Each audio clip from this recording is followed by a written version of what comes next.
लगातार बनी रहेगी। लेकिन अब बात करेंगे सौगातों की। सीएम शिवराज आज सौगात देंगे। पर्यटन विकास से जुड़ी कई योजनाओं का वो भूमि पूजन करेंगे। 616 करोड़ से ज्यादा के कार्यों का भूमि पूजन होना है।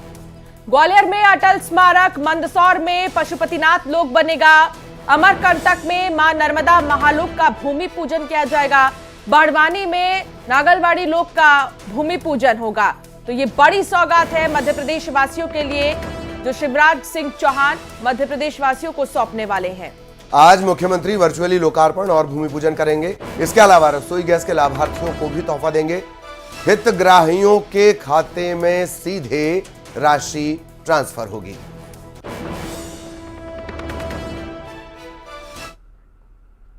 केंद्रीय मंत्री का एमपी दौरा है। अनुराग ठाकुर आज मध्य प्रदेश के दौरे पर है। रीवा और कटनी जाएंगे अनुराग ठाकुर। प्रबुद्ध जनों के सम्मेलन में भी शामिल होंगे।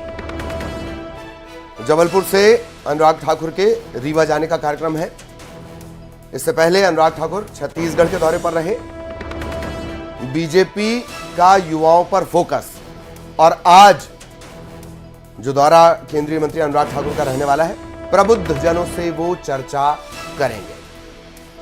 बेहद ही महत्वपूर्ण अनुराग ठाकुर का ये दौरा, क्योंकि कई युवाओं को बीजेपी टारगेट कर रही है और ऐसे में युवाओं को साधना है, तो फिर अनुराग ठाकुर जो कि केंद्रीय मंत्री हैं उन्हें मैदान में उतारा गया है। और ऐसे में रीवा और कटनी जाएंगे अनुराग ठाकुर। लेकिन अनुराग ठाकुर का ये दौरा जाने के बाद और भी ज्यादा खास हो जाएगा, क्योंकि बीते दिन हमने देखा छत्तीसगढ़ में किस तरीके से छत्तीसगढ़ी अंदाज में उनका स्वागत किया गया था, और अब जब वो मध्य प्रदेश पहुंचेंगे तो यहां पर भी अनुराग ठाकुर के दौरे को लेकर काफी ज्यादा उत्साह है।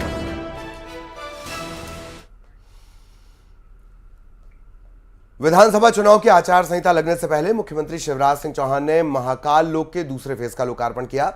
इसके तहत 755 करोड़ की लागत से काम किया जाना है। हाईटेक, अन्य क्षेत्र, धर्मशाला, पार्किंग समेत कई कार्य शामिल हैं। दूसरे चरण के कई अधूरे कार्यों का भी लोकार्पण किया गया है। इस दौरान आतिशबाजी भी की गई। सीएम ने सबसे पहले नीलकंठ क्षेत्र के, जिसमें पथ द्वार, अवंतिका हाट, प्रसादम शिशु मंदिर मार्ग, भूतल पार्किंग का लोकार्पण किया। ये दो तस्वीर आपको हम दिखा रहे हैं। आप देखिए शिवराज सिंह चौहान जब यहां पर पहुंचे और उन्होंने लोकार्पण किया महाकाल फेज 2 का, और दूसरी तस्वीर किस तरीके से जश्न का माहौल यहां पर नजर आया। इसके बाद अन्य क्षेत्र के लोकार्पण के लिए पूजन भी किया गया। तो ये दो तस्वीरें अपने आप में बेहद खास, जब मुख्यमंत्री शिवराज सिंह चौहान ने ये बड़ी सौगात जनता को दी है। महाकाल फेज 2 का लोकार्पण कर दिया उन्होंने। मित्रों, एक यज्ञ की पूर्णाहुति आज संपन्न हो रही है। महाकाल महालोक बने, ये संकल्प 2016 के सिंहस्थ के बाद महाकाल महाराज की कृपा से ही पैदा हुआ था। 2018 में मध्य प्रदेश की कैबिनेट ने इसको स्वीकृति दी, और फिर महाकाल महाराज की कृपा से ही प्रथम चरण का काम पिछले साल संपन्न हुआ था, जब श्रीमान हमारे प्रधानमंत्री नरेंद्र मोदी जी यहाँ पधारे थे। जो प्रथम चरण था वो अद्भुत, अलौकिक, दिव्य, ऐसा कि शायद सबसे ज़्यादा श्रद्धालु अब महाकाल महाराज की नगरी पधार रहे हैं। लेकिन कई काम और होने थे। द्वितीय चरण में वो काम भी अब तेजी से पूरे हो रहे हैं, और द्वितीय चरण के कामों का आज लोकार्पण हुआ है। एमपी में निवेश प्रोत्साहन की दिशा में लगातार काम किया जा रहा है, और इसी क्रम में खुरई विधानसभा में उद्योग और रोजगार की संभावनाओं का निवेश उत्सव आयोजित किया गया। खुरई इन्वेस्टर्स समिट में पहले दिन करोड़ों रुपए के एमओयू सरकार और उद्योगपतियों के बीच साइन हुए हैं। इस प्रयास को लेकर मंत्री भूपेंद्र सिंह ने कहा कि मुख्यमंत्री शिवराज सिंह की अगुवाई में हम लगातार रोजगार की संभावनाएं तलाश रहे हैं।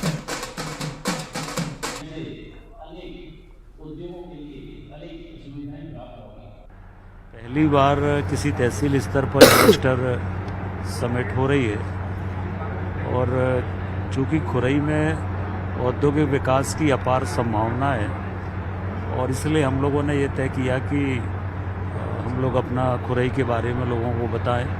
सबसे बड़ा लैंड बैंक हमारे पास है, पानी हमारे पास है, बिजली हमारे पास है, सड़क हमारे पास है, रेलवे का गुड्स ट्रैक हमारे पास है।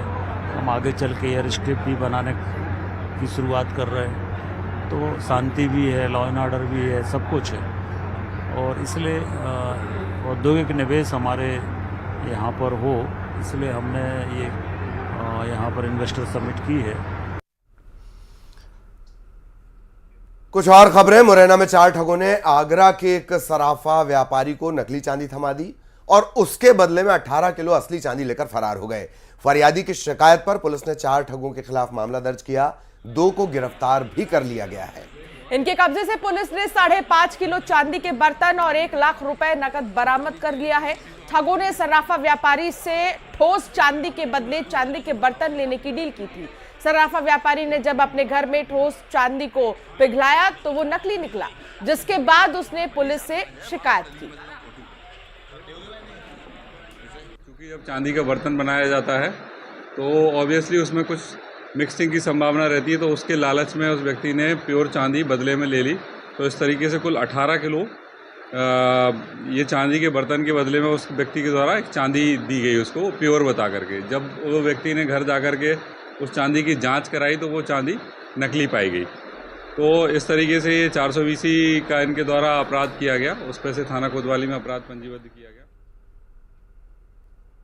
बालाघाट में प्रशासन ने बड़ी कार्रवाई करते हुए शहर में चल रहे 6 तबेलों पर बुलडोजर चला दिया है। इस दौरान प्रशासन को भारी विरोध का सामना भी करना पड़ा। इसके बाद पुलिस अधिकारियों के साथ बड़ी संख्या में पुलिस बल तैनात करना पड़ा, पुलिस जाब्ता यहां बुलाना पड़ा। किसी तरह से पुलिस ने व्यवस्था को संभाला, तबेलों को हटाने की कार्रवाई हुई। 6 तबेलों को जेसीबी के जरिए जमींदोज किया गया।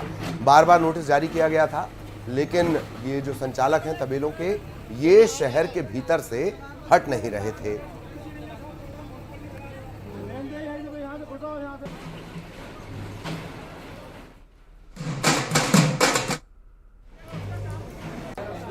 शहर में तो ऐसी कई डेयरी है, नगर पालिका अध्यक्ष के यहाँ भी जाके देखो तो कोठा बना हुआ है, गाया बंदी है। उनका जो उपाध्यक्ष है बिसेन गायखुरी में, उनका भी बहुत बड़ा कोठा बना हुआ है। तो एक तरफा कार्रवाई क्यों कर रहे हो? ये हमारे जो तबेले तोड़े जाए हैं, ये तो वार्ड नंबर 1 से लेकर वार्ड नंबर 32 तक के पूरे तबेले तोड़ा जाए। नगर पालिका अध्यक्ष का तबेला तोड़ नहीं हुआ हो हमारे। तो हम एक तरफ बोलते गौ माता पालना चाहिए, दूसरी तरफ हमारे तबेले तोड़ दिए। गैया तो है किसी के यहाँ है कि आपके गौ माता भी नहीं पाले हम। नगर पालिका क्षेत्र बालाघाट में ऐसे 6 तबेले चिन्हांकित हुए थे, जिसके संबंध में एसडीएम ऑफिस में 2022 में सीआरपीसी की धारा 133 के अंतर्गत प्रकरण पंजीबद्ध हुए थे, कार्रवाई हुई थी और उसमें आदेश पारित हुए थे। 2 महीने पहले हमने उसमें लगभग 2 बार उनको नोटिसेस भी जारी किए ताकि उनका एक बार और पक्ष सुन लिया जाए। खबर मुरैना से। यहां घरेलू गैस सिलेंडर में रियायत देने के प्रदेश सरकार के फैसले के बाद पंजीयन केंद्र में महिलाओं की भारी भीड़ उमड़ रही है।